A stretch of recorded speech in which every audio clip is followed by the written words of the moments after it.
सभी? अच्छे हैं? घर पे पढ़ाई कैसे चल रही है? अच्छी? गुड। मैं सुनीता यादव, मैं विजन अविराज स्कूल की तरफ से आपकी हिंदी की अध्यापिका आपकी आज की हिंदी कक्षा में स्वागत करती हूँ। तो बच्चों, हमने अपना पाठ क्रमांक 13 पढ़ा था पिछली कक्षा में। आज हम पढ़ेंगे पाठ क्रमांक 14, जिसका नाम है अकबर बीरबल। क्या नाम है हमारे पाठ का? अकबर बीरबल।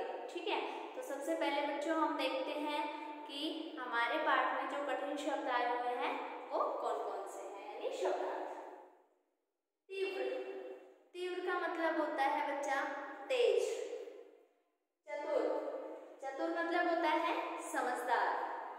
बुद्धिमान, तेज दिमाग वाला। तनिक, थोड़ा।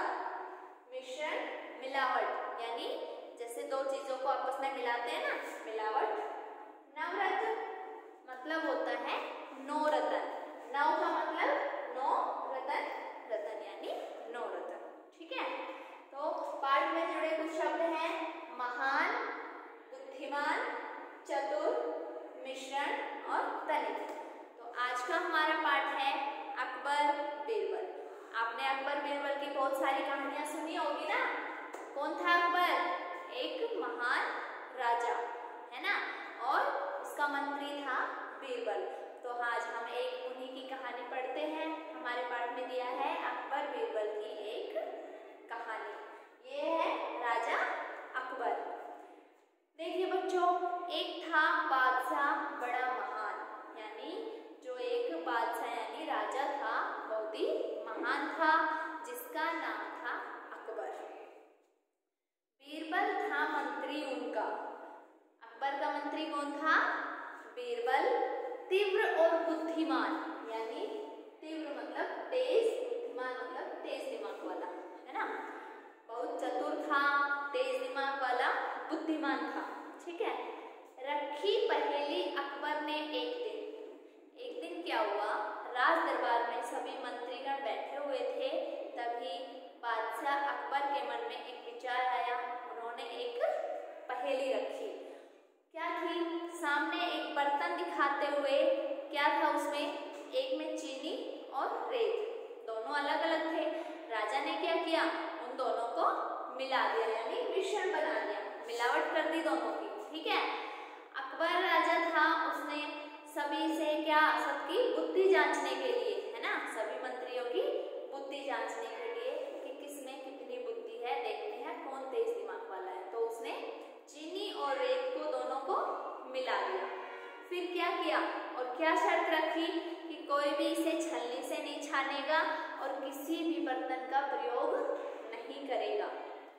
हो बड़े बुद्धिमान बीरबल तुम। राजा ने क्या कहा? बीरबल तुम तो बड़े बुद्धिमान हो, अपनी बुद्धि का प्रयोग करो, यानी अपनी बुद्धि से इस पहेली को सुलझाओ। और बोले थोड़ा सोचो और समय दो। ठीक है, क्या कहा? थोड़ा सोचो। और फिर बीरबल ने कहा महाराज मुझे इस सोचने के लिए समय चाहिए थोड़ा सा, यानी इन दोनों को अलग अलग कैसे करूं, बिना छाने और बिना बर्तन के कैसे अलग करूं, तो मुझे थोड़ा सा समय दे दीजिए, जल्दी ही मैं इस पहेली को सुलझा दूंगा। लिया बीरबल ने बर्तन, साथ में चले गए बाग की ओर।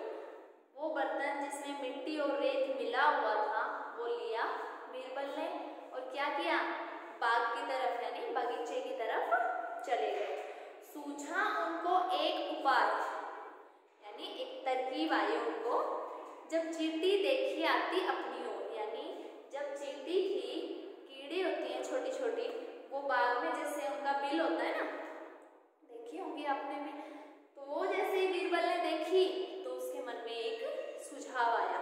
जल्दी से डाला मिश्रण उनको। क्या किया? जो चीनी और मिट्टी और चीनी थी दोनों मिली हुई थी, वो क्या किया बीरबल ने? चींटियों को डाल दी। फिर क्या हुआ?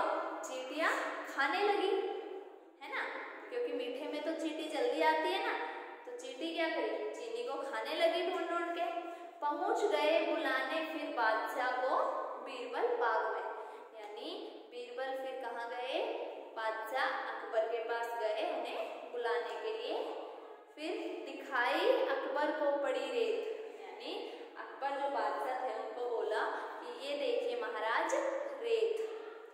चींटियां चीनी ले जाती थी, क्या करती, चींटियां थी ना जो, वो सारी चीनी ले गई और क्या बच गया अंत में, रेत बच गया।